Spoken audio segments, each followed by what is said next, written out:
Bienvenidos. Le cedo la palabra al licenciado Eduardo Roballo de la Cámara de Comercio Colombo-Mexicana. Buenos días.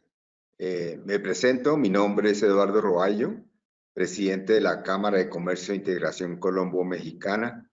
Estoy en representación de CAMCOMES. Les doy la bienvenida a este webinar, Aspectos Tributarios y de Comercio Exterior para Invertir en Colombia. Para comenzar en materia, van a hacer la presentación de los expositores del día de hoy. Muchísimas gracias, licenciado Eduardo. El día de hoy, por parte de Araujo Ibarra y J.A. del Río, les damos la bienvenida al evento Aspectos Tributarios y de Comercio Exterior para Invertir en Colombia. Para comenzar en materia, me gustaría presentar a nuestros panelistas del día de hoy.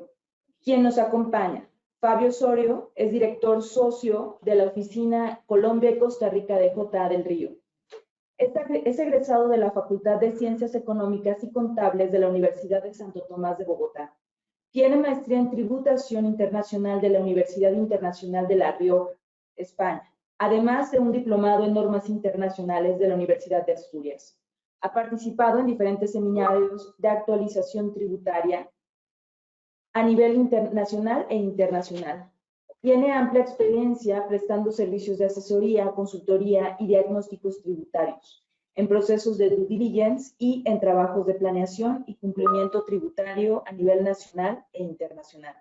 Por parte de Araujo Ibarra también nos acompaña el señor Martín Ibarra, presidente de la firma Araujo Ibarra. Participó en la misión del Banco Mundial que creó las Zonas Económicas Especiales de China en 1983.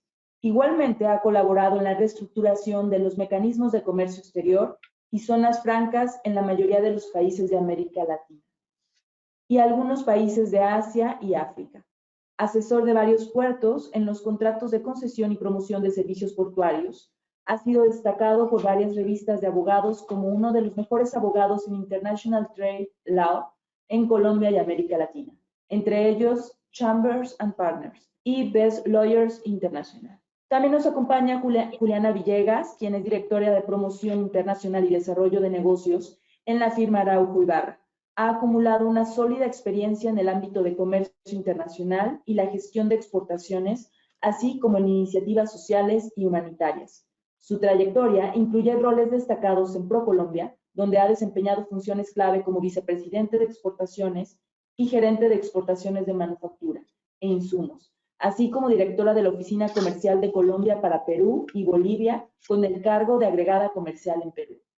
Sin más preámbulo, damos bienvenida a nuestros expositores del día de hoy. Bienvenidos, Fabio, Martín y Juliana. Gracias por acompañarnos. Gracias a todos y a la Cámara Colombo-Mexicana por este espacio.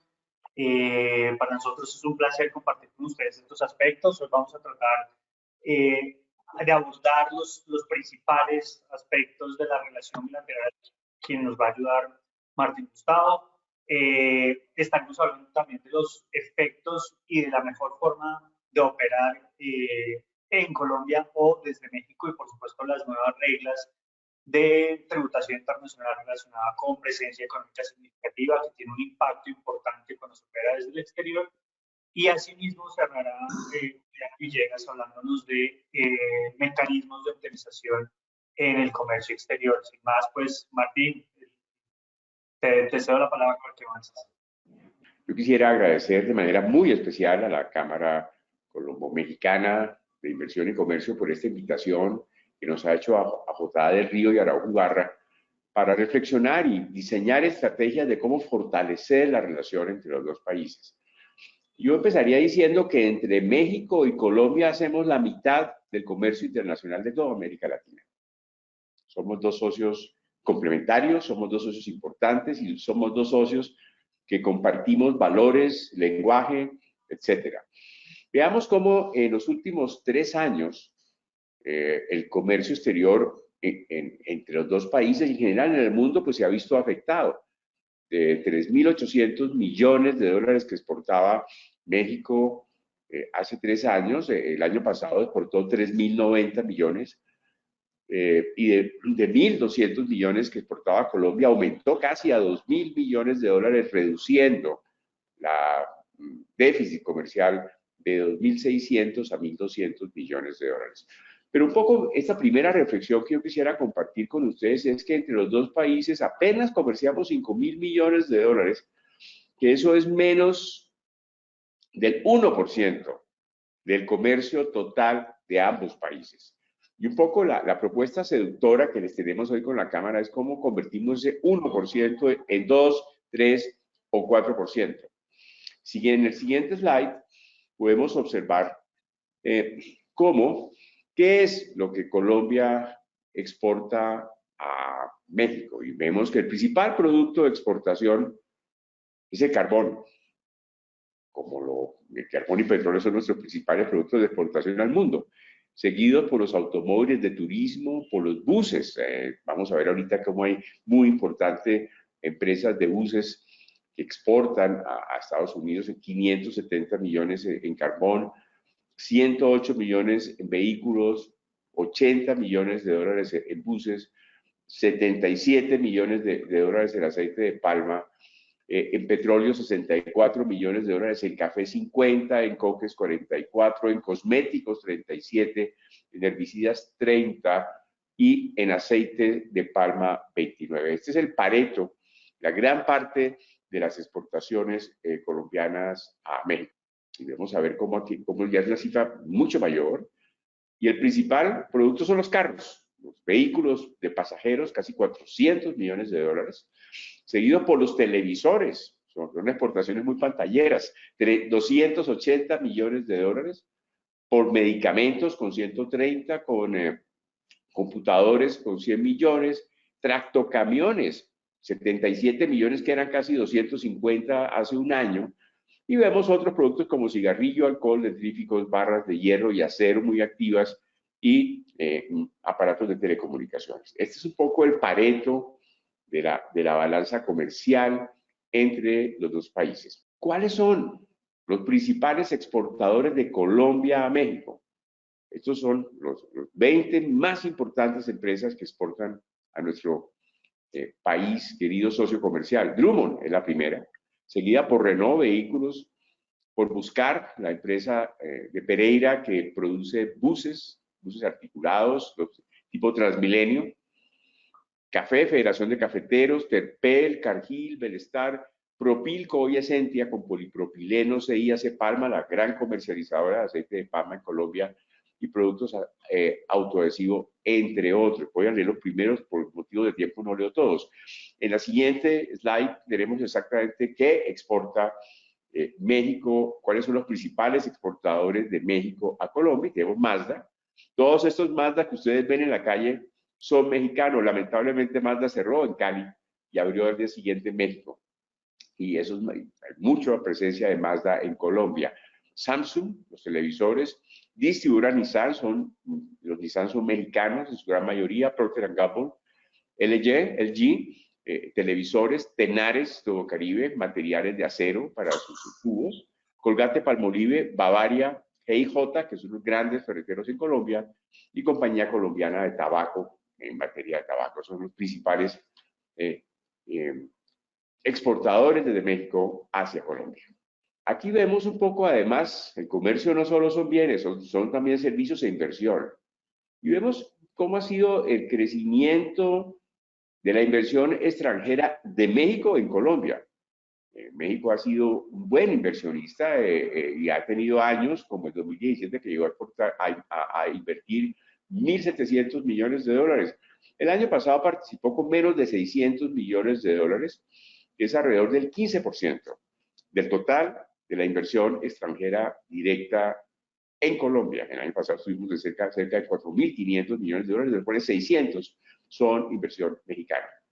¿Cuáles son las inversiones de Colombia en México? Bueno, en este caso vemos hacia dónde van las inversiones que vienen a Colombia en general, y vemos minas y canteras, industrias manufactureras, servicios financieros, sector petrolero, comercio al por mayor, transporte, electricidad, servicios sociales y personales y construcción. Este es el gran Pareto de la inversión, que es diferente a la de México. Si ustedes vieran, vamos a ver ahorita la de México, cómo cambia fundamentalmente, y esto tiene que cambiar en Colombia. Aquí vemos la inversión colombiana en México, muy inferior obviamente a la mexicana en Colombia. Hemos tenido años como el 2007 de hasta de 500 millones de dólares. El año pasado tuvo una reducción importante, bajó un 77% del 23 al 22 y bajamos de 190 a 43 millones de dólares, que realmente es una cifra baja de inversión. Yo creo que también aquí en la Cámara Colombo-Mexicana debemos fortalecer no solamente los canales de comercio, sino también y sobre todo los canales de inversión. Y aquí vemos un poco cómo es la composición de la inversión extranjera directa en México. Y vemos cómo el mayor rubro es minería, por el 9.8%, 6.7% alojamientos y turismo, 4.1% transportes, 2.3% construcción, 1.8% comercio por menor, 1.2% el resto. Y el 21% servicios financieros y de seguros. Pero miren en la columna izquierda cómo más de la mitad, el 53% de la inversión total mexicana es en manufactura. Son 17,000 billones de dólares al año. Entonces yo quisiera subrayar esa importancia, y esto se debe al nearshoring, que está llegando a México de una manera supremamente importante. Y en eso sí que Colombia debe aliarse y aprender de México para también compartir con México esa ola de inversión que sí o sí está llegando a América Latina. Bueno, estamos en un momento de disrupción en el comercio internacional. Ha habido cerca de 20 hechos en los últimos 20 años, casi hecho por año, entre virus, pandemias, guerras físicas, guerras comerciales, fenómenos naturales, actos terroristas. El verano en el canal de Panamá, que baja un 30%, baja un 30%, no ha pasado su capacidad, que han sido disruptivos en los procesos de comercio internacional. Por eso palabras como el reshoring, nearshoring, friendshoring, diversificación y replicación son las palabras del momento. Hoy, el BID calcula que hay 78,000 millones de dólares de inversión en nearshoring que sí o sí están llegando a América Latina, siendo México el principal receptor de este nearshoring. Son cifras del BID, y México y Colombia deberían tejer una estrategia conjunta para complementarse en esta atracción del nearshoring en el marco de la Alianza del Pacífico. ¿Por qué seguir fortaleciendo el comercio bilateral? Y cómo, lejos de ser competidores, México y Colombia son absolutamente complementarios. Vamos a compartir con ustedes algunas reflexiones que hemos venido hablando con Eduardo y con Fabio para preparar este webinar, y con Juliana también, de cuál es la complementación entre estos dos socios comerciales, los mejores países en comercio exterior en América Latina. Veamos entonces algunas de estas razones. Por una parte, México comparte 3.300 kilómetros de frontera con los Estados Unidos y está mucho más cerca al centro y al oeste de los Estados Unidos, mientras que Colombia está mucho más cerca al este de los Estados Unidos. Un avión Cartagena, Barranquilla, Miami demora menos de 3 horas, 2 horas y 10, 2 horas y 15. Y además, mientras México exporta por tren y camión, Colombia es muy fuerte en puertos. De hecho, el puerto de Cartagena ha ganado el premio como el mejor puerto de América Latina, 3 millones de contenedores al año, que supera individualmente a la mayoría de los puertos de México. Entonces, si uno quiere penetrar el centro y el oeste de Estados Unidos, México está mucho más cerca. Si quiere llegar a Miami, a Tampa, a Nueva York, a Washington, a la costa este, Colombia está mucho más cerca porque somos las dos puntas de la herradura. Por otra parte, la matriz energética son complementarias. Mientras México tiene apenas el 12.5% de su energía limpia con una matriz renovable, Colombia ya está en el 73% de energía renovable. Esto es muy importante para las industrias que requieran energías limpias como insumo fundamental. Y en eso sí que podemos ser complementarios. Quizás un tercer argumento es que con la renegociación del NAFTA al TEMEC, muchos productos de México perdieron origen, porque las normas, la regla de origen se subieron para México y además se le colocaron requisitos nuevos que no tiene Colombia, como por ejemplo los $16 salario mínimo por hora de los empleados del sector automotriz, como por ejemplo requerimiento de tener que utilizar acero o aluminio norteamericano para fabricar vehículos, como por ejemplo el hecho de no hablar con China. Colombia no tiene ninguna de esas restricciones, nosotros con el 35, no con el 72,5% de valor agregado en autopartes y vehículos entramos y impuestos a los Estados Unidos, y ahorita vamos a ilustrarlos con algunos ejemplos en este sector. Por otra parte, México comparte la zona franca del norte de México con los Estados Unidos. Son 50 kilómetros por 3.300, son 150.000 kilómetros cuadrados, un poco más grande que los 120.000 kilómetros cuadrados que tiene nuestra región Caribe en Colombia. Pero es la zona franca que tiene México, 50 kilómetros al norte. Colombia tiene 120 zonas francas en todo el país, en 20 departamentos donde la empresa lo necesite. Eso es muy importante porque también son mecanismos complementarios. México tiene zonas francas y ahora México tiene además el corredor Coatzacoalcos-Zaina-Cruz, el corredor transísmico, donde el presidente López Obrador acaba de inaugurar un ferrocarril que por primera vez en los últimos años, en los últimos siglos, conecta el Atlántico con el Pacífico. El sueño del presidente Benito Juárez hace 150 años, hoy ya es una realidad. Y se van a construir 5 zonas francas que ya se llaman PODEBIS, polígonos del bienestar, pero son zonas francas con nombre diferente, para atraer empresas de industria y de logística que precisamente van a utilizar este corredor logístico que le va a hacer competencia o va a complementar, pónganlo como quieran, al canal de Panamá. Por otra parte, también Colombia y México son complementarios. Si ustedes van a la parte norte de México, son zonas muy secas. No hay agua. Hay parques industriales que el criterio es que la empresa no requiera agua porque no existe el agua. Los jardines son como cactus, muy bonitos pero muy desérticos. Aquí, por el contrario, nos inundamos en ciertas regiones de Colombia. Y eso es muy importante para reducir la huella de carbono. Veíamos antes como un camión o un tren que sale de Guanajuato o de Querétaro a 700 kilómetros de la frontera con Estados Unidos puede tener una huella de carbono mayor que un contenedor que sale de Cartagena, Barranquilla o Santa Marta a Miami en barco con 15.000 contenedores adicionales. La huella de carbono es infinitamente menor. Y con las energías renovables, donde las industrias requieren localizarse al lado de la fuente de energía, porque las energías renovables no viajan, Colombia puede complementar mucho esa propuesta de valor de México. Ese es un argumento muy importante para las empresas mexicanas que quieren invertir en Colombia. Hay una reflexión muy impactante de cómo si vemos este siglo, y el siglo pasado, final del siglo pasado, hay países que se soportan en otros para competir. Estados Unidos se soportó en China con el offshoring. Japón se soportó en Corea y diseñó el modelo de subcontratación Japón-Corea, en el cual se inspiró México para las maquilas, el modelo de subcontratación Estados Unidos-México. Y un poco el planteamiento que hoy deseamos hacerles es que México puede soportarse en Colombia para ganar competitividad. México con el 3% de desempleo, Colombia con el 11% de desempleo.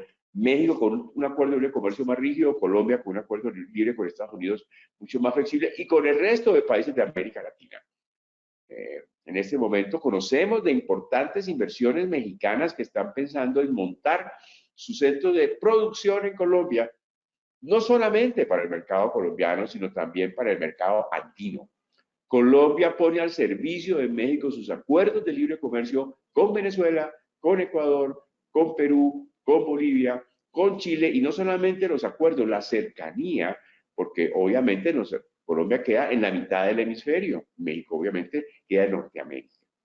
Por eso creemos que es muy importante profundizar en esta complementación de factores, de costos, de localización, de acuerdo de libre comercio entre los dos países. Colombia cuenta con muy poderosas herramientas para fortalecerse como un bloque económico y generar crecimiento en América Latina. Hace un mes tuve el honor de representar a Colombia en la reunión del Consejo Empresarial de la Alianza del Pacífico en Lima. Y este movimiento en donde México, Colombia, Perú y Chile se unen de la mano para tejer una red en todo el Pacífico latinoamericano y próximamente entrará a Ecuador para atrapar las oportunidades del nearshoring. Porque entre nosotros ya tenemos acuerdos de libre comercio, pero no, esto es para convertirnos en la región más competitiva del mundo en la atracción de nuevas inversiones. Y en eso sí que tenemos un reto de aprenderle a nuestros hermanos mexicanos, y en eso la Cámara Colombo-Mexicana tiene un gran desafío en complementación con las otras cámaras de la Alianza del Pacífico con las cuales ha venido trabajando últimamente hombro a hombro, y soy testigo. Aquí vemos, es un ejemplo nomás, de cómo hay productos que perdieron origen con la renegociación del NAFTA al TEMEC y que pagan importantes impuestos, hasta 200 millones de dólares, que si se finalizaran en Colombia no lo pagarían. Y este es un llamado a las empresas mexicanas que están en Colombia para ver cómo se identifican competitividad fiscal internacional, combinando los magníficos acuerdos de libre comercio que tiene Colombia con los costos del país y el régimen de zona franca que le da una tarifa preferencial del 20% sobre exportaciones y obviamente lo libera de IVA en edificios, de arancel de IVA en bienes de capital e inventarios. Aquí tenemos una gran tarea por desarrollar entre J. de Río, Araujo y Barra en conjunto con la Cámara Colombo-Mexicana. Los cambios y las tendencias mundiales en el comercio exterior son claves para generar crecimiento y bienestar entre estos dos países. Por lo tanto, debemos continuar con este movimiento de la Alianza del Pacífico como un muy importante bloque empresarial de la región, que nos permitirá de la mano a estos países convertir estas fantásticas oportunidades en realidad. Muchas gracias. Yo les agradezco muchísimo su atención en el día de hoy y paso la palabra a Fabio. Muchas gracias. Creo que con este gran abrebocas de las grandes oportunidades que tienen ambos países y por qué Colombia, pues quisiera abordar esos aspectos tributarios más relevantes para tener en cuenta al momento de iniciar operaciones o de realizar operaciones desde México hacia Colombia. Si iniciamos y vemos la siguiente slide, vamos a iniciar a ver, digamos, las tres principales formas de operar. Lo primero, por supuesto, es desde el exterior. Podemos continuar realizando actividades como hasta ahora, donde vemos a Colombia dentro de esos nearshoring, reshoring, todo lo que Martín nos contaba, como esa oportunidad de estar mucho más cerca de la región y empezar a abordar ese mercado, pues podemos seguir haciéndolo desde el exterior a través de importaciones. Ya vemos cómo estamos tan cerca de México y, por supuesto, las oportunidades de Colombia con los dos océanos. La segunda opción puede ser a través de un establecimiento permanente, y eso ya lo voy a abordar un poquito más adelante, pero básicamente es ejecutando las labores desde México, pero teniendo alguna persona que esté cerrando negocios en Colombia.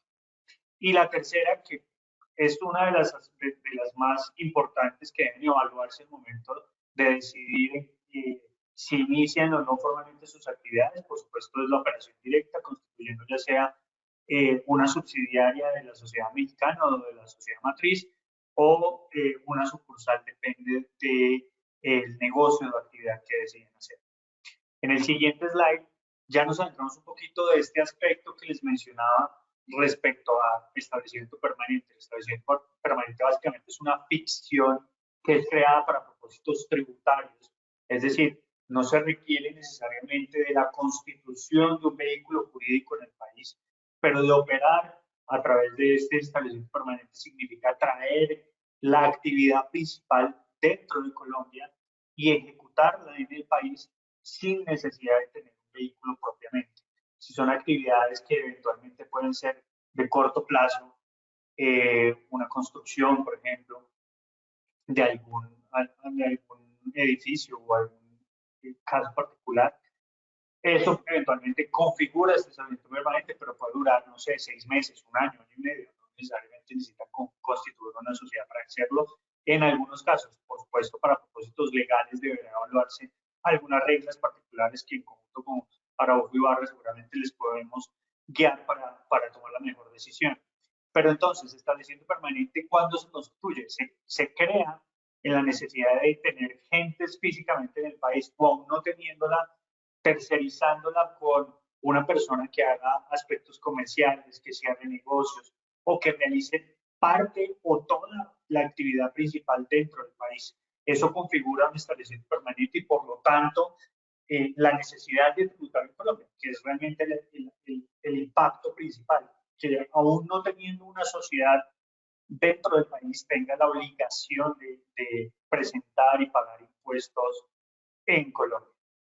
Otros de los aspectos fundamentales, y es una vez decidan, oye, ya no quiero operar desde el exterior, lo voy a hacer a través de una institución permanente. Ya no me funciona el establecimiento permanente, creo que la mejor forma es a través de un vehículo de inversión en el país.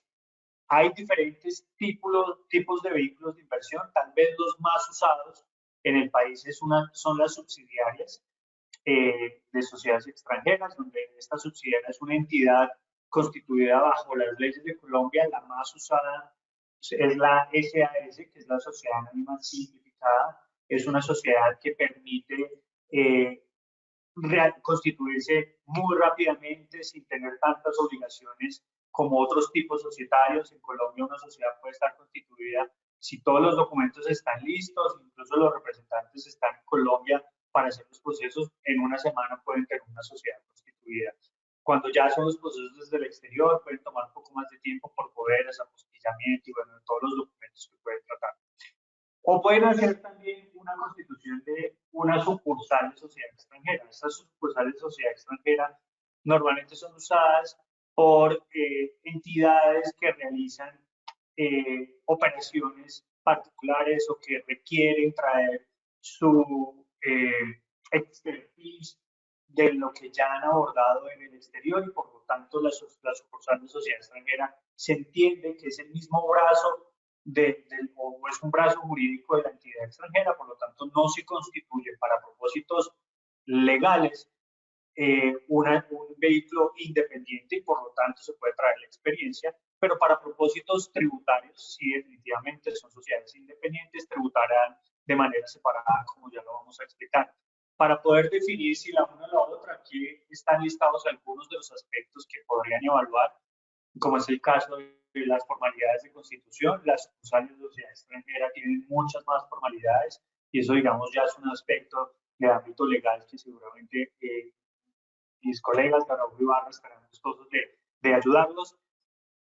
El momento de evaluar si necesitan uno, dos, cuántos accionistas. Normalmente una subsidiaria, una SAS, requiere un único accionista, puede ser persona natural, persona jurídica, y es muy sencillo. No requiere, por ejemplo, la SAS tener un representante legal, o las sociedades no requieren normalmente tener representantes legales dentro del país. Pueden ser representantes legales ubicados en el exterior. Por supuesto, siempre se sugiere tener a alguien en local, al menos al principio de las operaciones, para poder cubrir esas labores que eventualmente se requieren, de apertura de cuentas bancarias, de registro ante las autoridades fiscales. También evaluar el régimen de responsabilidad. Como les digo, en las sociedades anónimas simplificadas la responsabilidad es limitada hacia el capital de los accionistas. El objeto y duración, si es una duración corta, normalmente puede ser liquidada prontamente estas sociedades. Pueden normalmente constituirse subsidiarias con duración limitada, no tienen que decir 10 años, 5 años. Los órganos directivos, cuando son sucursales, por supuesto, es la dirección de la oficina principal en el exterior, mientras que una SAS no necesariamente tiene que tener junta directiva, son mucho más simplificados los procesos. En el siguiente slide ya vemos algunos otros aspectos relevantes del proceso, como es la duración, que les decía anteriormente más o menos cuánto dura constituir una sociedad si todo estuviera listo. Acá está el proceso normal, entre 1 y 2 semanas de constitución. Bancos, otras 1 o 2 semanas. Bancos es uno de los temas que se han venido generando mayor tiempo, sobre todo depende del tipo de banco. Si son bancos nacionales, a veces sus requisitos son más profundos. Los temas de debida diligencia se han venido incrementando y siendo más rigurosos dentro de los procesos de definir quiénes son los beneficiarios y quién está detrás de las sociedades para sobre esa base poder concluir si son aptos para aperturar cuentas bancarias. Entonces, estos son algunos de los temas que pueden tomar un poquito más de tiempo y por supuesto después de eso ya se puede tomar la puesta en marcha que ya es muy rápido para iniciar operaciones. Básicamente, entonces entre un mes y medio ya pueden tener una sociedad operativa en Colombia. Ya una vez tengan constituida la sociedad, aquí estos son algunos de los aspectos que vale la pena evaluar desde la óptica tributaria, incluso antes. ¿Cuáles son los efectos tributarios de iniciar actividades?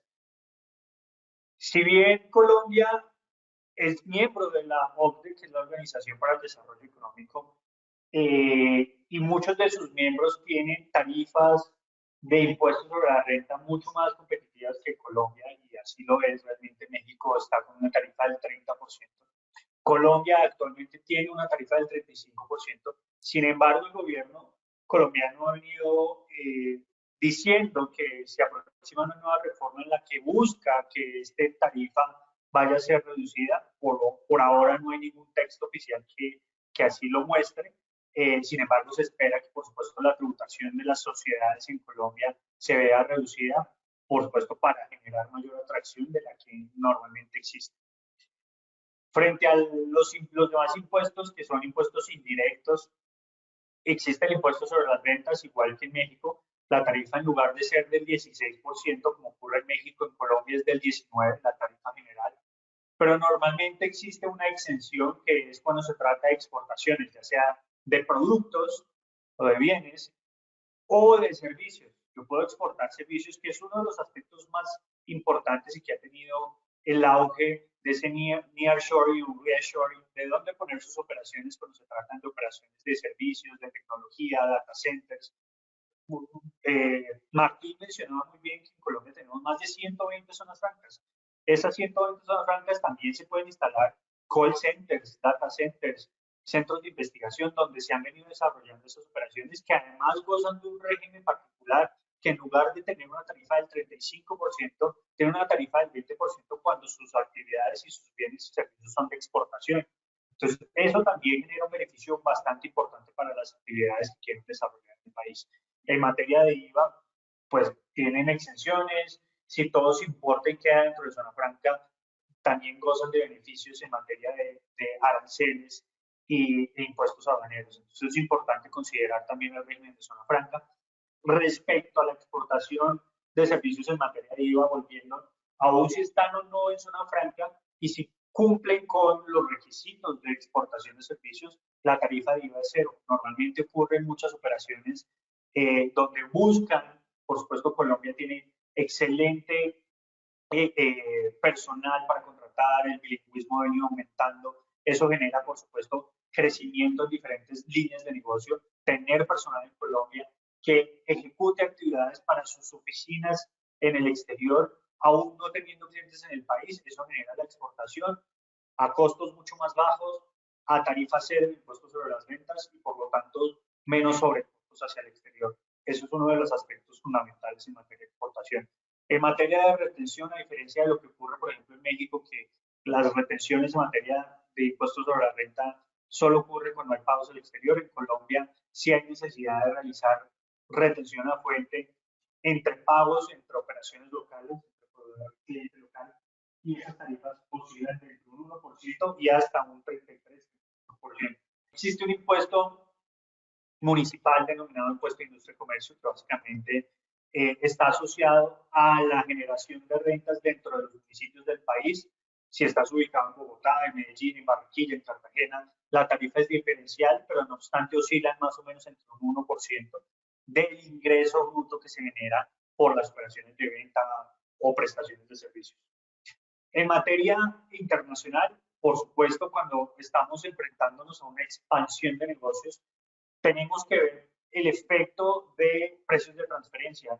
Como ocurre en México, en Colombia estamos dentro del régimen, es unas reglas internacionales y lo que busca básicamente es asegurar que las operaciones que se hacen con partes relacionadas o con miembros de la misma organización en el exterior cumplan con precios de mercado, es decir, que estén operaciones como si se hicieran con partes independientes. Eso es un régimen que definitivamente hay que evaluar desde el principio. hacer un benchmark para asegurar si tengo un préstamo desde el exterior, cuál es la tarifa que debo cobrarle a mi sociedad colombiana que no exceda o se salga de las operaciones de mercado.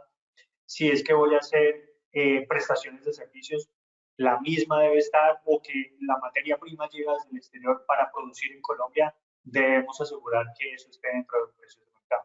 Y algunos otros impuestos municipales, impuestos al vehículo, predial, en caso de que se tengan inmuebles. Ya podemos ver, digamos, aquí la diferencia entre los aspectos de tributación de una sociedad nacional, una sociedad anónima simplificada, y una sucursal de sociedad extranjera o un establecimiento permanente. Estas últimas tributan exclusivamente por las rentas imputables a la operación en Colombia. Eso es importante, ya sean de fuente extranjera o fuente nacional, pero que sean imputables a la operación que la sucursal o el establecimiento permanente está realizando. Mientras que las sociedades nacionales tributan por sus rentas de fuente mundial. ¿Qué significa?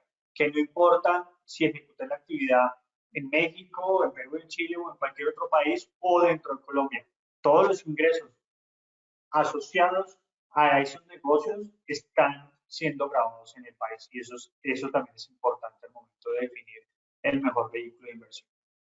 Aquí están poniendo las reglas de tributación de dividendos, que también es relevante al momento de definir la inversión. Estamos hablando de una tarifa general del 20% de la tributación de dividendos cuando se giran utilidades de Colombia hacia el exterior. Sin embargo, cuando hablamos de Colombia y México, tenemos suscrito un convenio para evitar la imposición, lo cual además trae reglas especiales para disminuir ese 20%. Actualmente puede llegar a ser 0, y esto es realmente beneficioso para las relaciones entre ambos países y las inversiones que se realizan. Entonces, eso es importante que también lo consideren.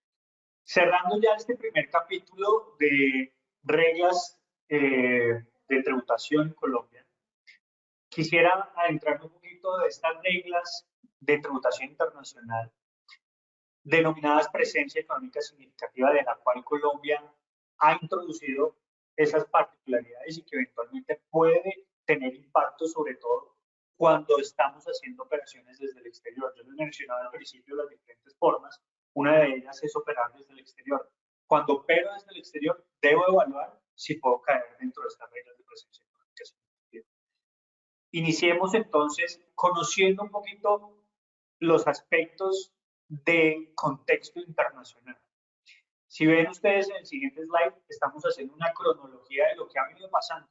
Desde el 2015, cuando la OCDE, que les mencionaba, que es la Organización para la Cooperación y Desarrollo Económico, introdujo reglas para evitar la segregación o la distribuir utilidades o llevar las utilidades a países de baja o nula imposición. Entonces establecieron reglas de tributación internacional para que los países fueran implementando las mismas y evitar la erosión de la base gravable, es decir, dejarlo más pequeño en los países de alta tributación y llevar las utilidades a tributar países de 0 o tarifas muy bajas. Entonces arrancamos con las acciones BEPS, que fueron acciones de ese plan para evitar la erosión de la base gravable, donde empezaron a hablar en la acción 1, son 15 acciones, ya lo voy a explicar. En la acción 1 se habló de economía digital que a través del tiempo ha quedado realmente atrasada de esas reglas que se plantearon en la acción 1, porque la economía digital ha evolucionado tan rápido que se ha convertido realmente en la economía en sí misma. Después de esto, pues se vinieron, digamos, evolucionando estas normas. En el 2019 se hizo una consulta pública de cómo poder abordar esos temas principalmente asociados a la economía digital. Pero después se fue evolucionando mucho más las reglas, no solo pensando en economía digital, pero también pensando en negocios ejecutados desde el exterior con nexos asociados a otros países, es decir, que tenga relación de presencia en otros países. Entonces ya no se habla de economía digital, sino de presencia digital en países donde se está ejecutando.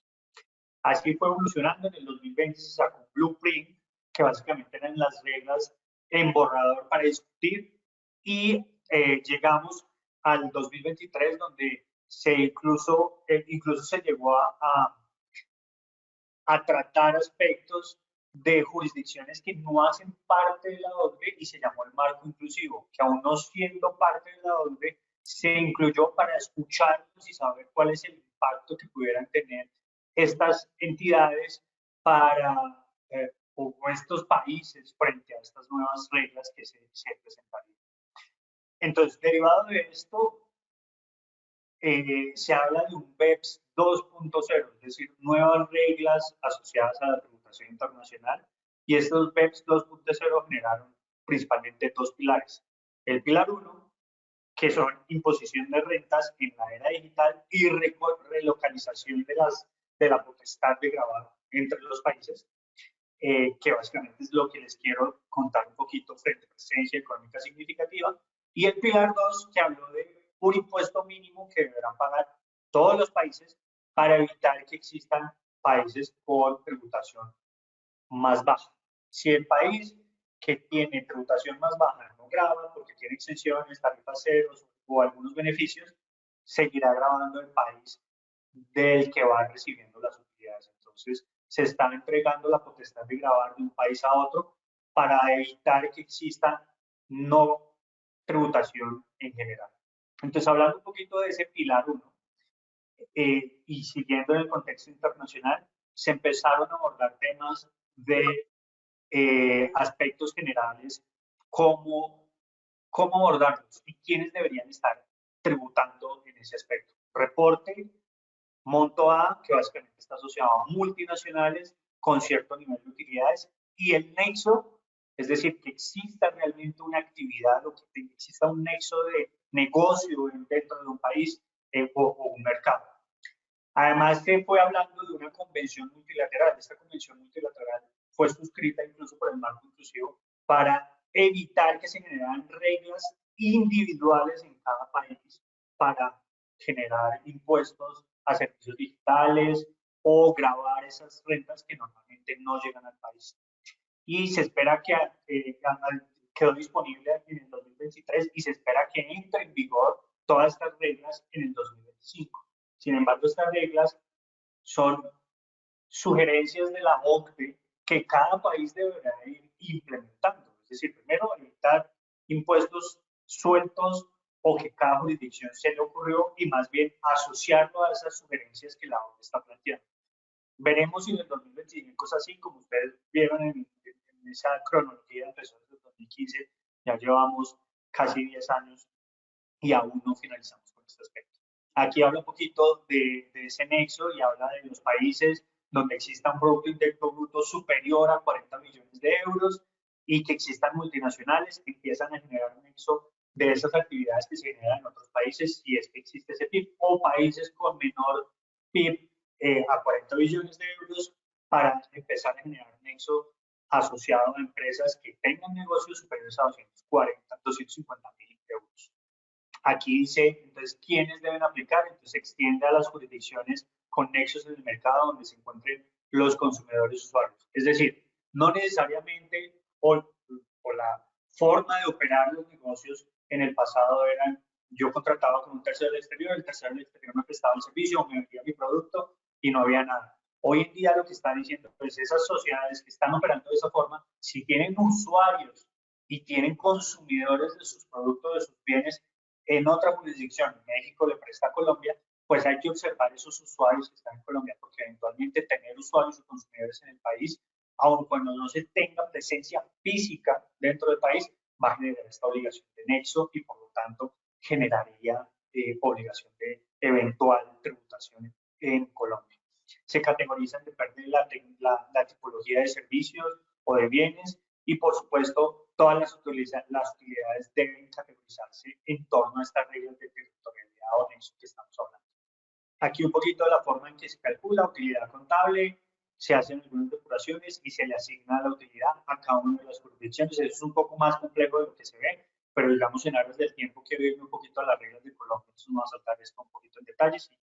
Aquí dice básicamente que está excluido, se excluye normalmente dividendo, ganancias de capital y gastos no deducibles.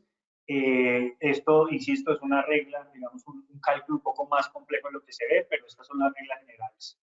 Aquí resumimos un poquito la asignación de esa utilidad, igual la presentación va a ser de ustedes para que puedan evaluarla, pero básicamente se habla de ese monto de utilidad atribuible a la jurisdicción, no va a ser toda la utilidad que genera la empresa multinacional, sino está asociado a un 10% y luego de ese 10% se aplica un 25% que será el que sea susceptible de distribución. Entonces, ese 10% que es el umbral de rentabilidad tendrá que aplicarse un 25% de las utilidades atribuibles a cada jurisdicción y deberá alocarse, depende del nexo que se tenga en cada jurisdicción. Ya entrándonos en los siguientes slides, porfa, vamos a hablar ya de las reglas competentes en Colombia. Entonces, nuestra normatividad habla de algunos aspectos que se introdujeron con la última reforma tributaria, la ley 2722 del 2022, que modificó o introdujo realmente el artículo 20, regla 3 del Estatuto Tributario Nacional en Colombia, se modificó el artículo 24 del Estatuto Tributario y el 408. Con ello, pues llegamos a tener un decreto reglamentario que fue mencionando cómo debería tributarse. Entonces, en el siguiente slide ya nos adentramos un poquito a la normativa colombiana. Y aquí está básicamente lo que se esperaba. La ley fue en 2022, hubo un decreto reglamentario y hubo un periodo de transición para que entrara en vigencia. ¿Por qué les traigo a colación eso? Porque hoy, en el 2024, que empezó a partir del 1 de enero, estas reglas han venido impactando a muchas multinacionales y no han podido aún entender que ambas operaciones, tanto hay que observar qué pasa en el exterior, pero también qué pasa en Colombia. Si yo tengo una sociedad en Colombia, eventualmente me voy a ver impactado porque tengo que asegurar esas operaciones que tengo como multinacionales que puedan tener presencia económica significativa en el país. Y viceversa, si esa multinacional tiene empresa, tiene presencia económica significativa en el país, tendrá que tributar. Entonces, en el contexto lo que habla es quiénes están sometidos a estas reglas. Y básicamente están sometidos ¿a qué? Al impuesto sobre la renta. Estas reglas de presencia económica significativa se concibieron no como un impuesto a servicios digitales, es decir, no aislado a un impuesto particular o una retención, pero más bien a un impuesto sobre la renta nuevo que se crea en Colombia, que está exclusivamente asociado a aquellas entidades del exterior con presencia significativa en el país. Entonces, son personas no residentes o no domiciliadas en el país con presencia económica, ya vamos a decir, ya voy a explicar qué es tener presencia económica, y los ingresos provenientes de venta o prestación de servicios a favor de clientes o usuarios, como mencionaba. Entonces, decía, este impuesto no es un impuesto a servicios digitales, es un impuesto concebido como impuesto sobre la renta, aplica a personas no residentes en el país por sus ingresos provenientes en la comercialización de bienes o servicios prestados a favor de clientes o usuarios en el país. ¿Y qué genera? Primero, que eso que genere nexo en el país tendrá la obligación de pagar, ya sea un impuesto del 3% sobre esos ingresos, que es un ingreso bruto, o que la sociedad beneficiaria en el país, cuando se trata de B2B, operaciones B2B, pues tendremos una retención del 15%, sí, del 10%, perdón. Entonces, ¿cuáles son las condiciones para definir si una sociedad tiene o no presencia económica significativa en el país?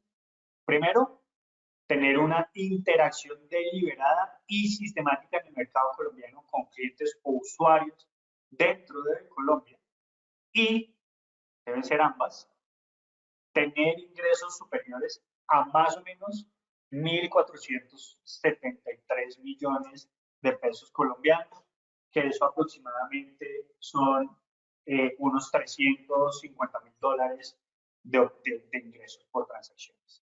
Ese primero de la interacción deliberada y sistemática se van a dar cuenta que tiene dos aristas. Una, o que tenga un despliegue en el mercado en Colombia de más de 300.000 clientes o usuarios, o que vendan en comercio electrónico y que tengan la posibilidad de observarse sus productos o bienes en pesos colombianos. Entonces, una o la otra, aquí no son las ambas, una o la otra genera esa interacción deliberada. Aquí un ejemplo básico. Una empresa, una corporación A, vende una máquina a una sociedad en Colombia, pero esta sociedad en Colombia la compró a través del mercado digital, entró a internet, buscó lo que necesitaba y la compró. Esta máquina cuesta 1.500 millones de pesos colombianos, excede el umbral, y además esta sociedad en el exterior permite observar sus productos en pesos colombianos. Entonces, de entrada, se ve cómo esa sociedad del exterior, que normalmente no tributaba en el país, se va a ver en la obligación de pagar impuestos en Colombia. ¿Por qué? Porque está generando ingresos superiores a $360.000 aproximadamente. Tiene un portal web que permite observar precios en pesos colombianos, que ya es usual normalmente en las compañías extranjeras, y el usuario o cliente de ese bien, en este caso, está en Colombia. Genera un nexo y por lo tanto la obligación de pagar impuestos sobre la renta en Colombia. Cuando se habla de servicios digitales, aquí hay una lista que la norma trae, de cuáles pudieran tener ese impacto de presencia económica: publicidad online, contenidos digitales, servicios de transmisión libre, web, entre otros. Y aquí hay otro ejemplo que quería traer a colación cuando se trata de operaciones B2C. Business to Customer. El que adquiere es una persona física. Fabio Osorio entra a una página y adquiere servicios de streaming, de YouTube, de todas estas plataformas digitales que hay hoy en día, Prime Video, todas estas. Adquiere y entra. Compra, paga 5.000 pesos. Pero así como Fabio Osorio, hay otros 300.000 usuarios que pagan ese mismo valor. Esta sociedad del exterior ya tiene una presencia deliberada y sistemática dentro del país, porque tiene más de 300.000 usuarios dentro del país. Por lo tanto, genera la obligación de tributar en el país. Si es que tengo menos, pues no había obligación, pero como el consumidor, en este caso las personas naturales, no tienen obligación de practicarles impuestos porque no son agentes retenedores, pues la sociedad del exterior se va a ver obligada a tributar en el país. Aquí básicamente lo que dice es, o el impacto que se está generando es básicamente que la sociedad del exterior va a tener que tributar en el exterior, pero también en Colombia, generando un potencial efecto de doble imposición, que la única forma de neutralizarlo será vía convenios de doble imposición. Colombia y México lo tienen suscrito, entonces habría que evaluar esas reglas, que si graba Colombia por potestad tributaria y reglas domésticas, eventualmente el convenio le dé la posibilidad de usar un tax credit en el exterior. Depende, pudiera ser utilizado, porque cuando son rentas domésticas, eventualmente las empresas de los países foráneos no dan la posibilidad de utilizar tax credit cuando se trata de rentas domésticas. Aquí hay algunas consideraciones finales respecto a lo que se debe considerar de manera agregada en las operaciones que se realizan y las reglas previstas en el 400. Y el reglamento lo que trae algunas problemáticas para cerrar y ya poderle dar el espacio a Juliana. Básicamente, lo que quiere decir en general estas normas, siguiente por favor, es poder decir pues, dos opciones concluyendo: o practico retención a título de renta o me registro en Colombia para pagar un impuesto al 3%. Si son operaciones business to business, el que recibe el bien o servicio tendrá la obligación de retener un 10%. Si son business to customer, como normalmente el cliente no es agente retenedor, tendrá que la sociedad extranjera registrarse en el país y pagar sobre esos bienes. Aquí están, digamos, las reglas en caso de que deban tributar en Colombia: inscribirse en el RUT, registrarse, que es el Tax ID, y empezar a presentar impuestos. Esta es la conclusión, el resumen de que les mencionaba. Aquí está básicamente un efecto de cuando se tienen diferentes agentes de retención, quién deberá practicar la retención primero: el adquiriente, normalmente el bien y servicio, y hacia abajo, si no es el adquiriente porque es una operación B2C, pues normalmente van a ser las tarjetas de crédito o las pasarelas de pago. Algunos de los riesgos, pues eventualmente no deducibilidad de los gastos, sobre todo las sociedades colombianas que adquieran bienes de una sociedad extranjera o servicios y no practiquen la retención, habiendo obligación de hacerla, pues tendrán no deducibilidad de gastos. Yo tengo muchos clientes que tienen servicios de publicidad contratados con Facebook, con Google. Normalmente esas empresas ya tienen más de 300.000 usuarios en el país, por lo que hay que solicitar es en efecto esa confirmación de si ellos van a tributar de manera directa o deberán practicar la retención. Y siempre se ha dicho como sugerencia es que si hay duda, mejor practique la retención, porque es mejor devolverla después y no haberla no practicado teniendo la obligación. Con esto cierro y le paso la palabra a Juliana. Muchas gracias nuevamente a la Cámara y a ustedes por estar presentes. Muy buenos días para todos y mil gracias por hacer equipo con Araujo Ibarra. Excelentes presentaciones hemos visto ya. Un saludo muy especial para todos los que nos acompañan todavía en este espacio. Creo que acabamos de ver un panorama muy positivo, digamos, para nuestras empresas colombianas interesadas en México y las empresas mexicanas interesadas en Colombia y aquellas empresas que quieren trabajar en equipo para conquistar, ¿por qué no?, terceros mercados.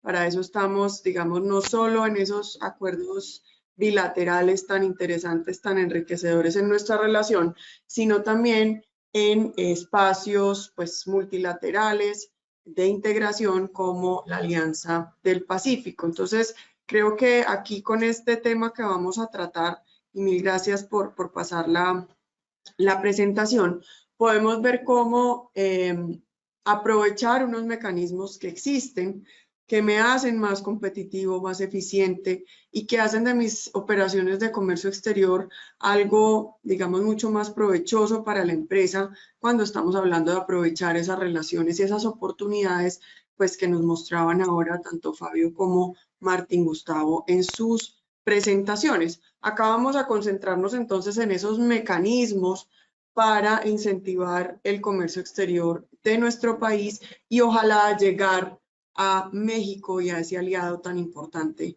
como nos mostraban hace un momento. Entonces, de esos mecanismos para incentivar el comercio exterior en Colombia, vamos a arrancar por el Plan Vallejo.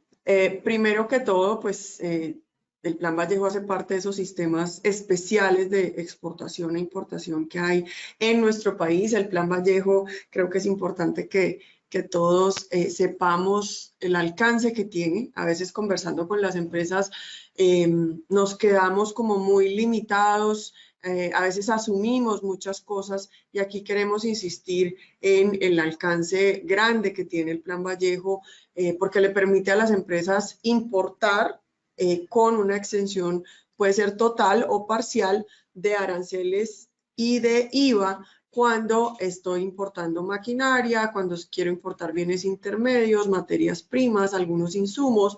Hay empresas que nos dicen a veces, no, pero ¿cómo así? Eso solo para maquinarias. No, pero ¿cómo así? Eso solo para materias primas. Entonces es importante que nos informemos para que tomemos unas decisiones menos costosas como empresa y nuestras operaciones de comercio exterior sean mucho más eficientes y competitivas. Y acá, como pueden ver, yo puedo importar sin arancel y sin IVA, pues sin arancel cuando venga de algún país con el cual no haya un acuerdo comercial vigente y asumo unos compromisos de exportación, sea de bienes o de prestación de servicios para la exportación usando lo que importé. Acá en estos, digamos, programas vemos cómo incluyen materias primas e insumos, bienes de capital y repuestos y bienes para la exportación de servicios. Esos son como los tres grandes grupos que como empresa debemos tener en cuenta, porque para exportar bien, pues efectivamente tengo que importar bien de manera informada y por supuesto muy eficiente. Aquí tenemos entonces las modalidades de Plan Vallejo. Es importante tener en cuenta que puede ser la misma empresa la que importa las materias primas y los insumos y esa misma empresa la que exporta los bienes o los servicios. Entonces esa es la modalidad directa. Yo importo, produzco, transformo y exporto. Ese es mi compromiso. Pero hay una modalidad también muy interesante que a veces las empresas no conocen a fondo, que es la modalidad indirecta.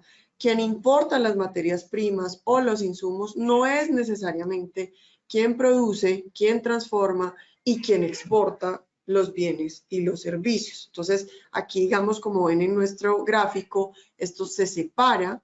Tenemos la importación de materias primas o insumos. Por un camino puedo vender la materia prima a una segunda empresa o prestar el servicio y luego esa empresa procesa el producto y luego se exporta. Entonces recordemos que hay un proceso de importación, luego puede haber el aprovechamiento de ese Plan Vallejo de manera directa o de manera indirecta. Digamos que hay oportunidades que a veces se dejan de aprovechar y que queremos insistir para que aprovechen muchísimo más. O sea, este es un mecanismo que está desde 1967 y a veces nos quedamos cortos en su aprovechamiento. Ha tenido algunas modificaciones, sobre todo recuerdo muy bien que en pandemia tuvo varias modificaciones el Plan Vallejo, varios ajustes,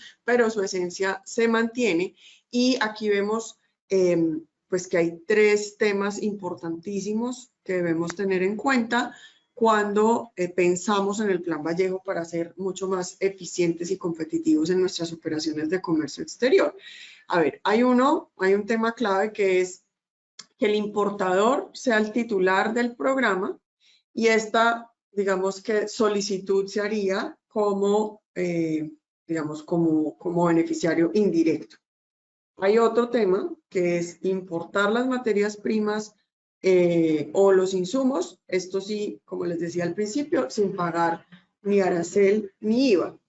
Y el tercer tema aquí muy importante es, una vez produzco ese bien, lo vendo a la Sociedad de Comercialización Internacional, quien la exportará y va a acreditar mi programa de Plan Vallejo en las declaraciones de exportación. Entonces, esto es una oportunidad muy importante para el proveedor que hay que tener en cuenta y que a veces no se tiene muy presente en el costeo, no lo converso con mis compradores, se queda corto a veces digamos, el conocimiento alrededor del Plan Vallejo y por eso queremos insistir en esas oportunidades que tiene el proveedor cuando quiere aprovechar este mecanismo de comercio exterior. Cuando hablamos de servicios, y esto es muy importante porque Colombia ha ido migrando notablemente a exportar servicios de diferentes tipos, no solamente pues la gran cantidad de visitantes no residentes que están llegando al país, ese turismo internacional que es clave en la generación de divisas para Colombia. El Plan Vallejo de Servicios permite importar equipos y bienes sin pagar arancel cuando viene de países sin acuerdo comercial vigente, pero también sin pagar IVA, para que puedan ser utilizados en un proyecto de exportación de servicios. Este a veces es un Plan Vallejo que no se usa mucho y que podemos aprovechar muchísimo más. Entonces, esos beneficios, digamos que concretamente para el Plan Vallejo de Servicios, hay que tener en cuenta pues, que no hay arancel. O sea, si traigo un equipo, por ejemplo, de Filipinas, donde no hay muchas ventajas arancelarias, tal vez, me dedico a la exportación de servicios, no pago arancel.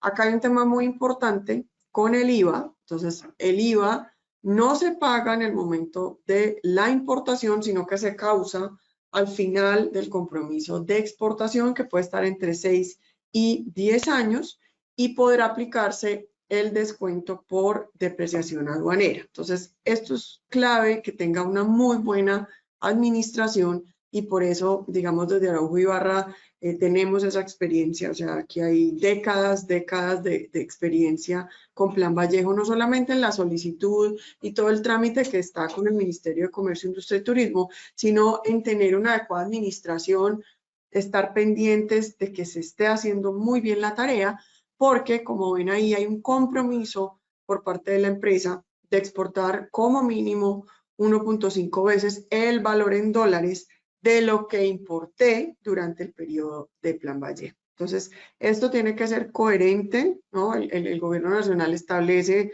unos beneficios, hay unas reglas, hay unas ventajas y yo soy plan vallejista, pero tengo que cumplir también mis promesas y mis promesas están relacionadas con exportar mínimo 1.5 veces ese valor de lo que importé. Ahora pasamos a zonas francas permanentes, multiempresariales y especiales, digamos, o uniempresariales también. Una empresa puede ser zona franca. Entonces, vamos a hablar aquí de las zonas francas. Las zonas francas, digamos que son un instrumento muy importante para nuestro país cuando se trata de competitividad, cuando se trata de compararnos con países, sobre todo de la región. Ahora vamos a ver más adelante un cuadro con ese detalle. Hay que tener muy claro que, digamos, esto ha crecido impresionante en Colombia. Hoy tenemos 122 zonas francas, 40 son multiempresariales y están además dispuestas a recibir, digamos, tienen toda una plataforma con todo dispuesto a recibir esa inversión extranjera de la que hace un rato hablaban los expositores. Entonces, qué bueno esa inversión extranjera, esas oportunidades de importar exportadores, pues ubicarlas en las zonas francas que hay en nuestro país. Ahí hay, digamos, toda clase de sectores productivos, sectores diferenciados. La cadena, digamos, trata de establecerse en una zona franca para que pues, sus proveedores, sus diferentes eslabones estén ahí cerca, y es un mecanismo realmente potente cuando se trata de atraer inversión productiva, atraer inversión realmente que use a Colombia como plataforma exportadora. Hay que tener en cuenta que se delimita a una zona geográfica específica que piensa también en una transformación productiva, o sea, que las empresas que lleguen a las zonas francas o que se, digamos, desplacen del territorio aduanero nacional a una zona franca, piensen en transformación, piensen en producción diferenciada, en prestar servicios y en diferentes actividades comerciales, pero pues digamos que esta es como una descripción básica que hay que tener muy presente, porque aquí conversando con las empresas también hemos encontrado que aún hay desconocimiento, y pues pongo a entera disposición a todo nuestro equipo aquí en Araujo y Barra para que tengan una orientación muy clara frente al adecuado uso y al aprovechamiento de las zonas francas. Cuando hablamos de esas 122 zonas francas declaradas en nuestro país, tenemos 14 en el Caribe, digamos que es el balcón de Colombia al mundo. A veces, digamos, uno se pregunta por qué no exportamos más. Estamos, digamos, con acceso directo a una gran cantidad de países muy cerquita, además. Entonces ahí en esa zona tan importante cuando se trata de internacionalización, pues tenemos 14, hay 3 en Antioquia, digamos en Santanderes hay 2 en este momento, en los Llanos inclusive hay 1, el suroccidente solo, que es digamos una región tan importante para aprovechar el Pacífico, que también a veces se nos olvida que tenemos 2 balcones al mundo. Pues la zona suroccidente cuenta con 27 zonas francas y el centro del país tiene 11 zonas francas. Entonces, en cuanto a regiones, en cuanto a diversidad de opciones para instalar mi empresa, pues vemos que el territorio nacional está cubierto. Hay 3 tipos de incentivos que encontramos en las zonas francas y que quisiéramos que las empresas aprovecharan muchísimo más. Es importante tener en cuenta que esto también está relacionado con ciertos compromisos. Yo puedo pasar del 35 al 20% mi impuesto a la renta si cumplo, digamos, si estoy en zona franca después de diciembre del año 2022, pues tengo que comprometerme con un plan de internacionalización con el Ministerio de Comercio, Industria y Turismo, tanto en monto como en porcentaje de mis ventas. Si estoy antes de diciembre del 2022, pues ese compromiso del 20% de impuesto a la renta se mantiene.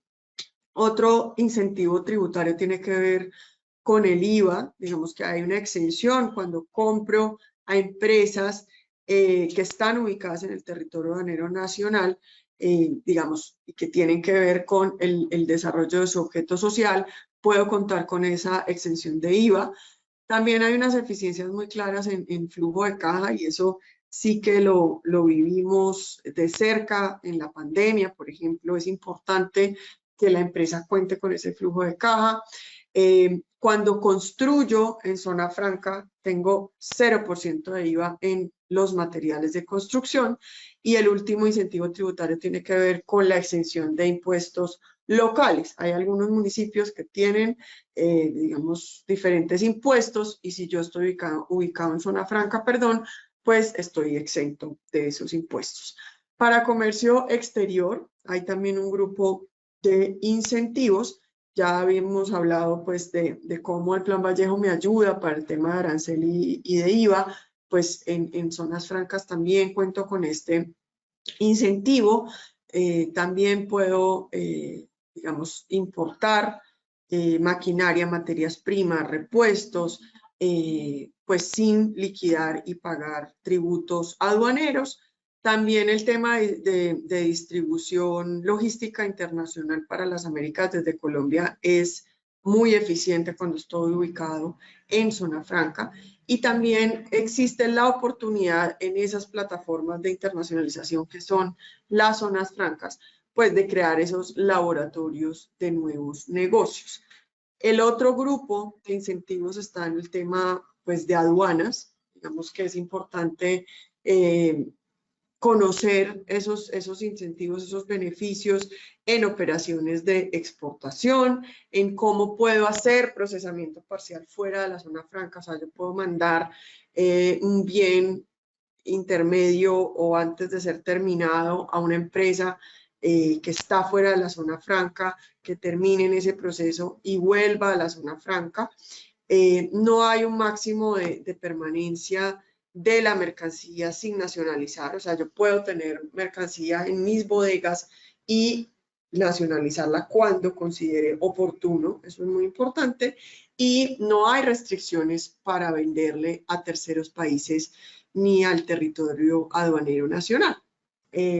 Siempre nos gusta pues compararnos, y cuando hay un inversionista extranjero tomando este tipo de decisiones, pues quiere también saber qué pasa con el vecindario.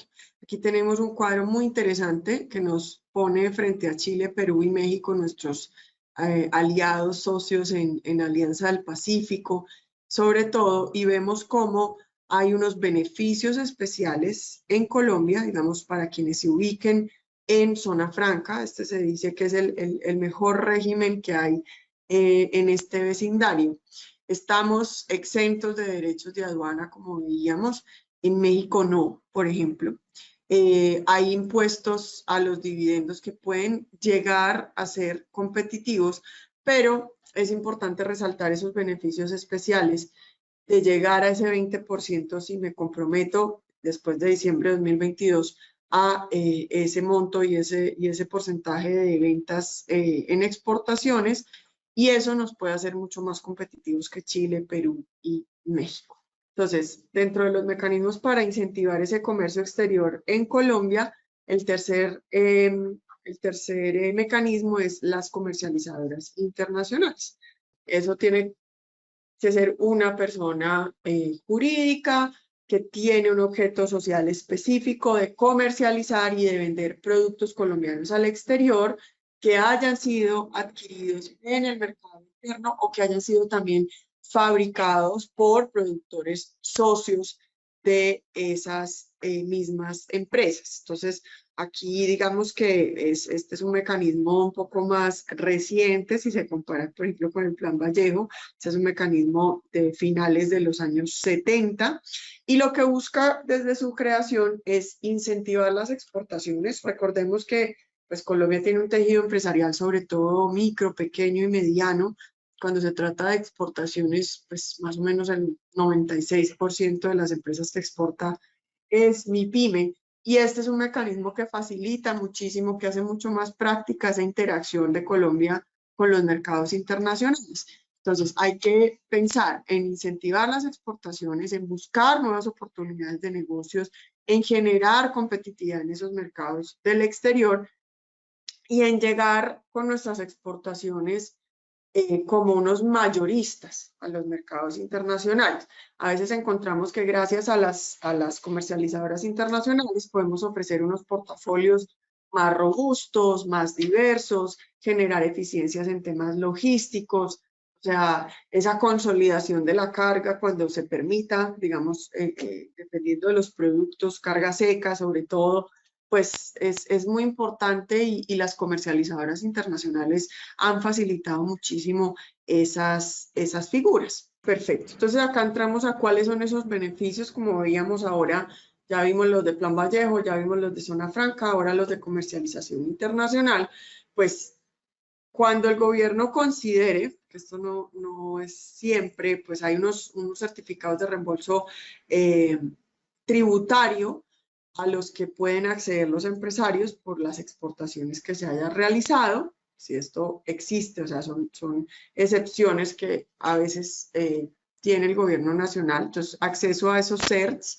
Puede también el empresario comprar o adquirir bienes en el mercado nacional sin el pago de IVA. Eso es muy importante. Puede haber ahí también competitividad.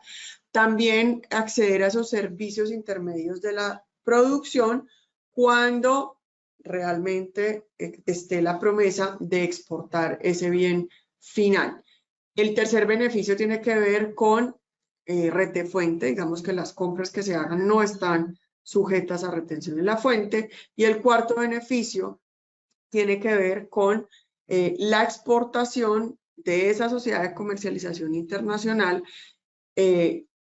recibiendo las mercancías y, por supuesto, tiene que expedir el certificado al proveedor. Entonces, el proveedor, digamos que es muy importante en este caso, el comprador también como CI es muy importante porque debemos dejar esa trazabilidad para realmente acceder a los beneficios. Entonces, pedir ese certificado, expedir ese certificado, pues hace toda la diferencia. Entonces, es muy importante que en las negociaciones se conozca si soy o no comercializadora internacional, si quiero convertirme en comercializadora internacional. También es muy importante saber cuáles son los beneficios, digamos, que están relacionados con esto.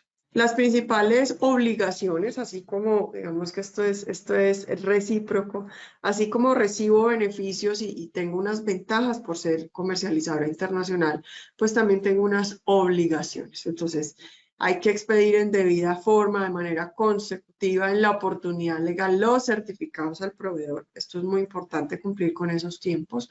Hay que exportar las mercancías dentro de los 6 meses siguientes a la fecha de expedición del certificado al proveedor. Y además tenemos que garantizar que tengamos esos mecanismos de control para que esa relación contractual con los proveedores en el territorio nacional pues sea transparente y sea siempre clara desde el principio.